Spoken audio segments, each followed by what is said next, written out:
Bonjour à tous, bienvenue dans cette 7e partie sur la création d'un jeu façon bataille navale avec LobBGE. À quel moment du jeu on en est actuellement? On peut placer nos navires, ensuite l'ordinateur place ses navires. À l'état 4, le navire numéro 5 de l'ordi, une fois qu'il est positionné, ça supprime le texte IA place ses navires. Je voudrais également que ça joue le son de validation, donc je vais juste rajouter un actuator sound pour ça. Je vais sélectionner mon son de confirmation. Je vais le mettre en lecture play end et je le relis donc au niveau de ce always à l'état 4.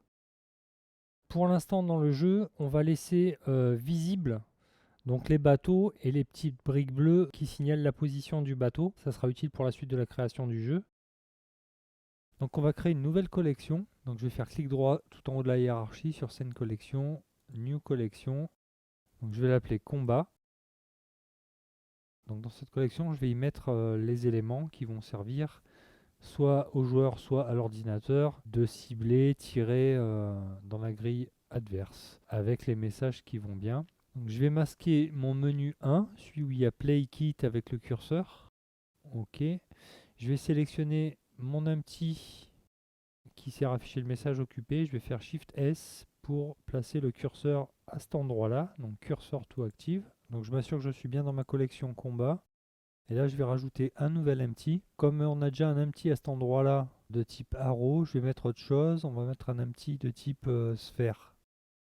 On va l'appeler empty joueur AI. Parfait.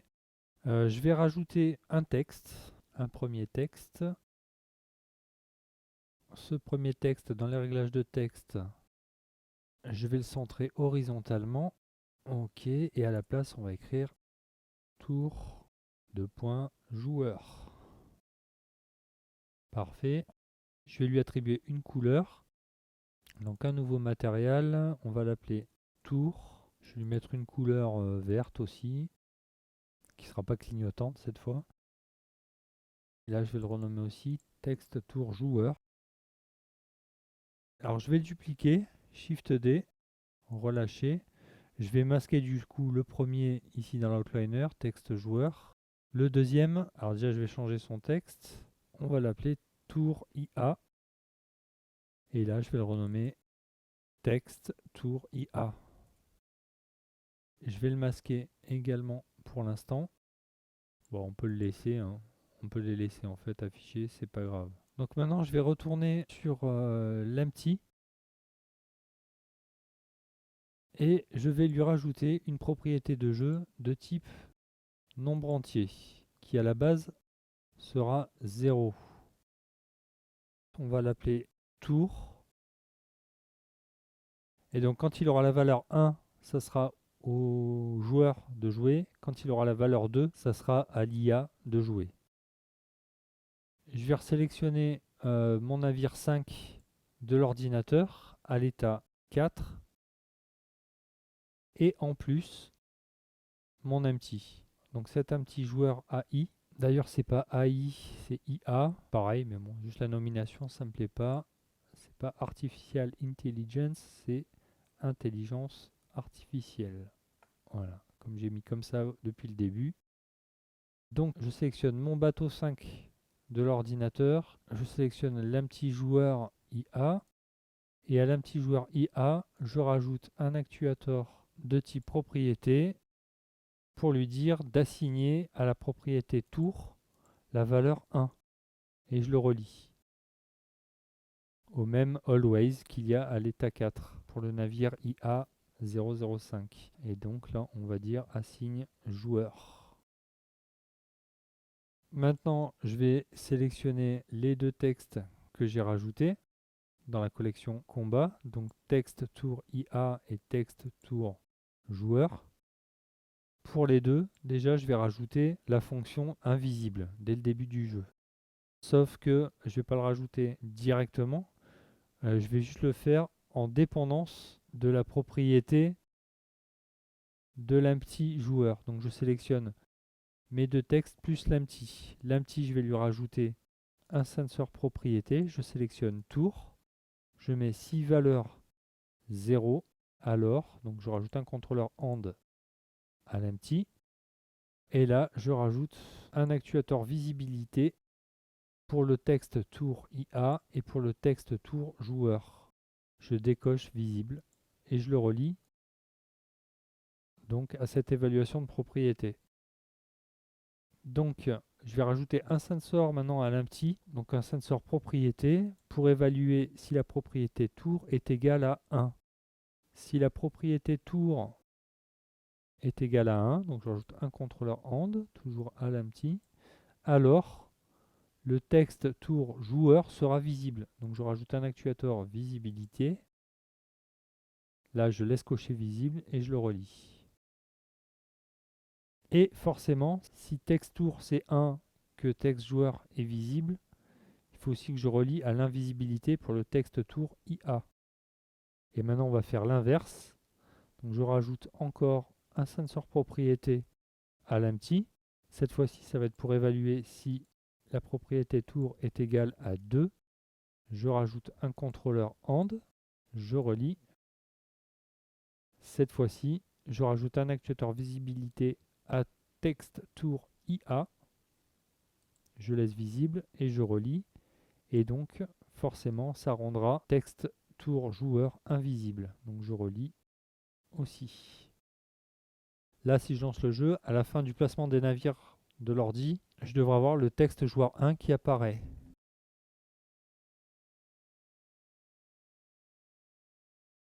Ok. Je vais juste renommer ça. Donc là, ce sera tour 0. Là, ça sera tour 1. Et là, ça sera tour 2. Là, c'est juste les visibilités. Donc ça ira. On va les laisser. Ça, je peux replier. Ok, nickel. Donc pour la suite, j'ai téléchargé une nouvelle image sur Pixabay, donc une image en PNG avec la transparence. Donc j'ai choisi une mire rouge. Donc on va créer dans le jeu. Donc pour ça, je vais sélectionner maintenant ma grille IA. Je vais faire Shift S, faire Cursor to Active, voilà, pour qu'elle soit placée dans la première case. Donc toujours dans ma collection combat, je vais rajouter un cylindre. Ce cylindre, ici dans les petits réglages d'ajout, je vais mettre son nombre de vertices à 24 et son radius à 0,45.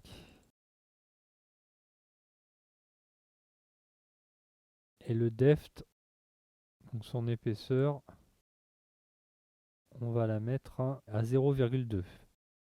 Parfait. Donc ce cylindre, je vais le renommer cible joueur.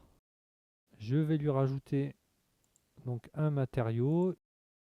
Je vais le renommer cible joueur. Ici, base color, je clique donc sur le petit point jaune et à la place, je mets image texture. Je vais chercher donc mon image. Je vais aller dans UV Editing. Et là, je vais sélectionner juste la face du dessus. Donc sélection par face, la face du dessus. Je vais faire UV Mapping Project from View Bounce. Nickel. Et là, je vais faire Select Invert pour sélectionner les autres faces. Et les autres faces, ici, dans l'UV Mapping, je vais les placer dans un endroit où il n'y a que de la transparence. Parfait. Je vais maintenant m'occuper d'afficher cette transparence sur l'objet. Donc je vais dans l'espace Shading. Et c'est comme pour les autres qu'on a fait jusqu'à maintenant. Donc je rajoute un nœud de type Mix Shader que je place ici entre le Principled BSDF et Material Output. Je mets la sortie BSDF à la deuxième entrée de shader. Je rajoute un nœud pour la transparence, transparent BSDF. Celui-là, je le relie au premier shader.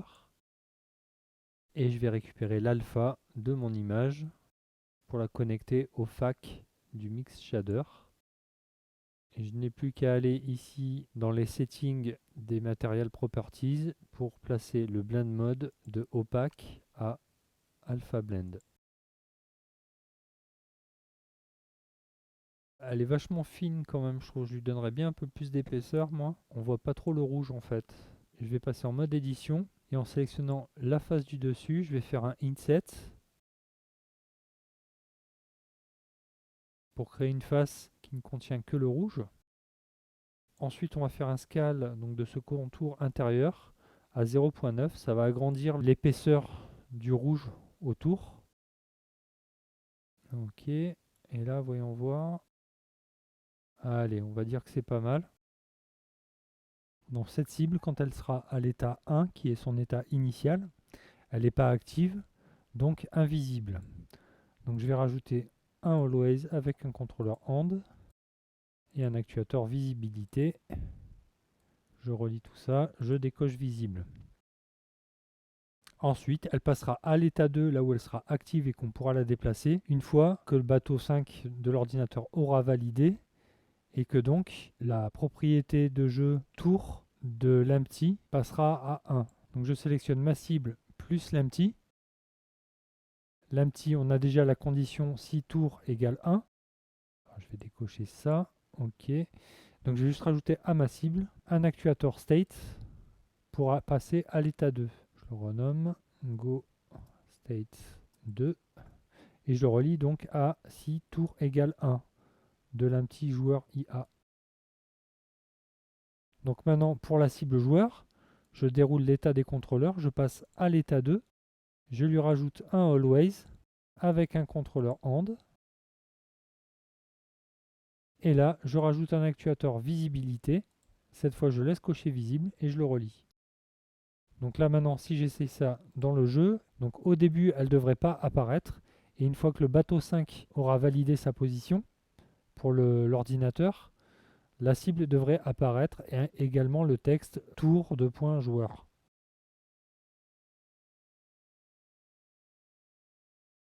Ok, parfait, ça fonctionne. Donc on peut lui dire aussi également qu'à l'état 2, on peut la déplacer. Donc je reviens sur ma cible, je vais passer à l'état visible 2. Je vais rajouter mes 4 sensors joystick que je vais donc renommer et paramétrer. Donc le premier c'est pour la gauche, left, que je mets en pulse through level, un skip à 5 et le tap activé. Donc ici stick direction left et le threshold à 15 000 pour la sensibilité du joystick. Je peux le réduire. Je passe ensuite à la droite, right. Donc pulse through level, skip à 5, le tap, left stick right, threshold à 15 000. Je replie, on passe à up, pulse through level, skip à 5, le tap, left stick up, threshold à 15 000. Je replie et enfin down, pulse through level, skip à 5, tap, left stick down et threshold à 15 000. Ok, je replie. Je peux rajouter 4 contrôleurs hand. Je vais les replier de suite et les relier un à chacun. Ok. Et maintenant, je peux rajouter mes 4 actuateurs motion. Donc le premier pour left, ça sera -1 sur X. Je peux laisser les coordonnées locales puisque là pour la cible c'est pas comme les bateaux où on peut réorienter en horizontal ou vertical. Donc là ça gêne pas. Ok, je replie, je relie. Ensuite pour la droite, right. Là ça sera 1 pour X. Je replie, je relie. Ensuite up, ça sera +1 pour Y. Je replie, je relie. Et enfin down, ça sera -1 sur Y, je replie et je relie. Il va falloir lui rajouter des contraintes pour pas que ça sorte de la grille. Je vais rajouter 2 actuateurs de type contrainte. Je vais les renommer. Donc il y en a un, ça sera la contrainte lock X et l'autre la contrainte lock Y. Je définis mes limites ici. Donc limite pour le premier X, pour le deuxième Y. Là, j'ai ma cible de sélectionner. Je regarde justement, donc là, elle est tout en bas à gauche, donc limite minimum pour X et Y. Je déroule le panneau transform avec la touche N. Je regarde les coordonnées. Pour x, moins 12.5. Donc je renseigne ici minimum moins 12.5.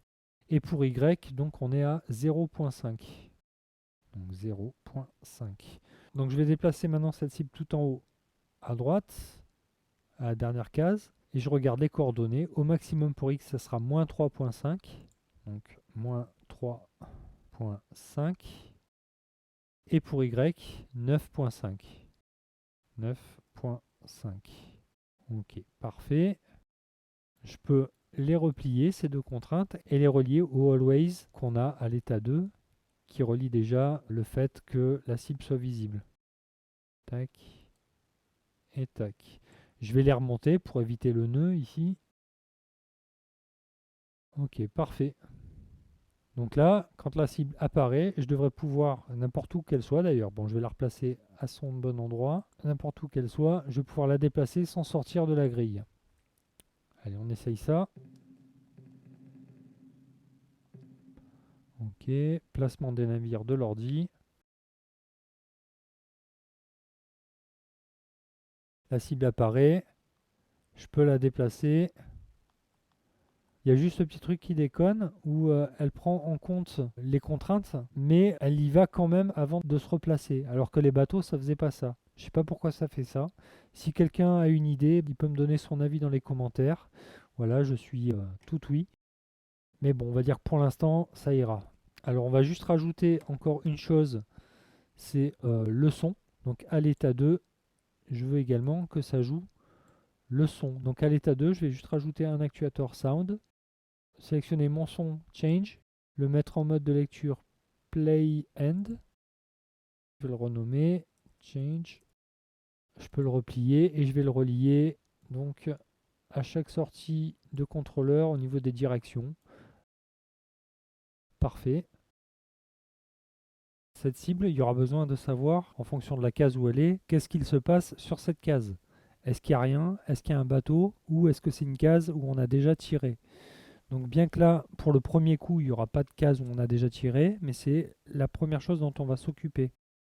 On va créer le même système qu'on a créé pour afficher le message occupé quand on plaçait un bateau joueur superposé sur un autre. Donc pour ça, je vais sélectionner donc la cible, je vais faire Shift S pour placer le curseur au point d'origine de la cible, et je vais rajouter un nouveau cylindre. Donc par défaut, il prend les mêmes dimensions que le dernier au niveau des réglages. On va juste modifier un petit peu son radius encore. Et on va le mettre à 0,4. Et on va laisser le depth, l'épaisseur à 0,2.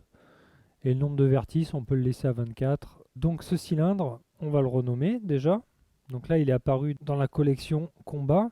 Je vais le renommer déjà tiré. Je vais lui attribuer un nouveau matériau que je vais renommer pareil, déjà tiré.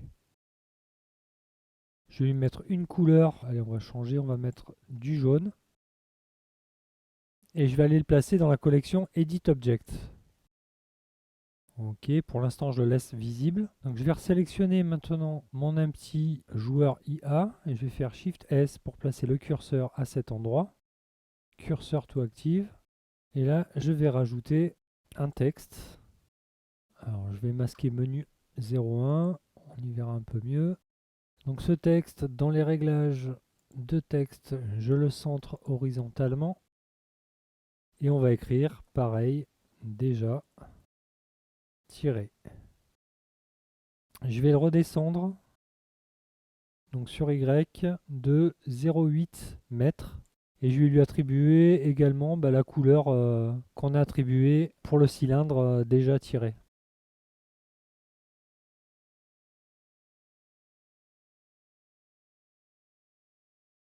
Donc le texte déjà tiré, je le sélectionne. Je vais faire Shift S pour placer le curseur au niveau de son point d'origine. Et là, je vais rajouter un nouvel empty. Cet empty, donc il apparaît ici dans la collection combat. Je vais le renommer empty déjà tiré. Donc maintenant, je vais resélectionner mon texte déjà tiré. Je vais le déplacer un peu plus loin. OK. Et je peux le masquer. Maintenant, je sélectionne ma cible que je vais passer à l'état 2. Je vais lui rajouter un sensor de type collision sur lequel je vais activer le Pulse Through Level avec un skip à 3 et le tap aussi d'activer. Je vais ici lui demander de détecter un matériel, donc je clique sur MP et je sélectionne mon matériel déjà tiré. Je rajoute un contrôleur hand, je relie. Je vais sélectionner maintenant en plus donc mon empty déjà tiré qui va me servir à faire apparaître le texte. Et à cet empty, je lui rajoute un actuateur Edit Object pour ajouter donc le texte déjà tiré. Je lui mets un temps de vie à 5 frames et je peux le relier donc à ce capteur de collision. Maintenant, quand la cible se trouvera positionnée au niveau de ce cylindre jaune, on a le message qui alertera. Alors, pour que ça fonctionne, il faut également que votre cible, donc je vais resélectionner juste la cible, au niveau de ses réglages physiques, soit bien en sensor et pas en statique. Donc maintenant, je vais lancer le jeu. Je réactive menu 1, tout est masqué, c'est bon, allez. Je lance le jeu. J'ai fait exprès de laisser le cylindre jaune. Comme ça, dès que l'ordinateur aura placé ses navires, le curseur va apparaître directement dessus et le texte devrait clignoter.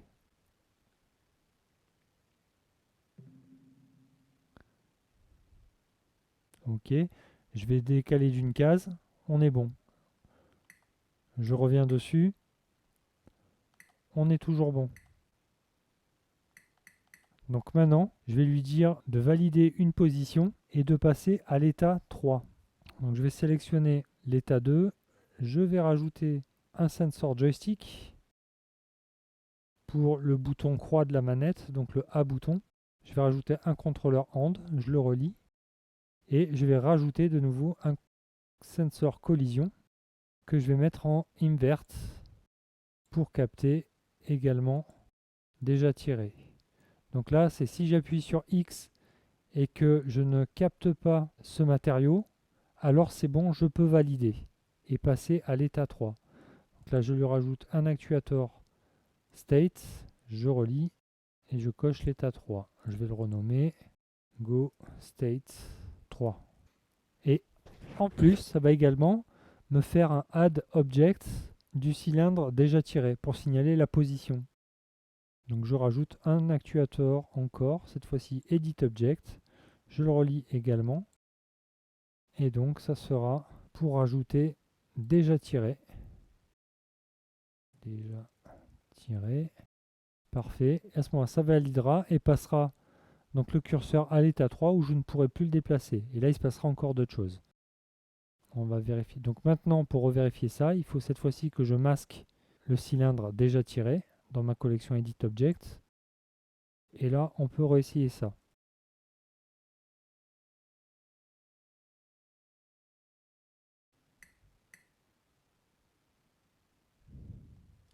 Parfait, ça fonctionne. Il faut juste rajouter encore le son de confirmation.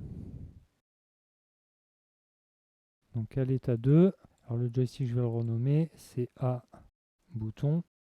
Donc le A bouton est la collision en capteur inversé pour envoyer à l'état 3 et m'ajouter donc le cylindre déjà tiré.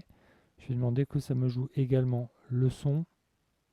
Donc je rajoute un actuateur sound pour le son de confirmation en mode de lecture play end. Je vais le renommer confirme. Ouais, parfait. Donc à partir de là, donc une fois que c'est validé, ça passe à l'état 3. Là, c'est est-ce qu'il y a un bateau ou est-ce qu'il n'y a rien. Donc je vais lui rajouter une nouvelle propriété de jeu de type boolean qui à la base sera fausse. Donc je laisse la petite case décochée. Je vais cliquer juste sur le petit bouton info et je vais renommer cette propriété toucher. Donc à l'état 3, je lui dis sensor collision. Si tu rentres en collision avec le matériel. Donc là, c'est le matériel bleu des positions nav. Alors, il est où celui-là? Position nav IA. Alors, là, décocher le link. Tu me rajoutes un actuateur de type propriété. On relie pour m'assigner à la propriété, donc toucher, la valeur vraie, true. Sinon, elle restera fausse. Donc on va s'arrêter là pour cette 7e partie. Dans la partie suivante, on verra comment lancer le premier missile. En attendant, si le contenu vous a plu, n'hésitez pas à liker et à vous abonner. Et je vous dis à très bientôt. Ciao ciao.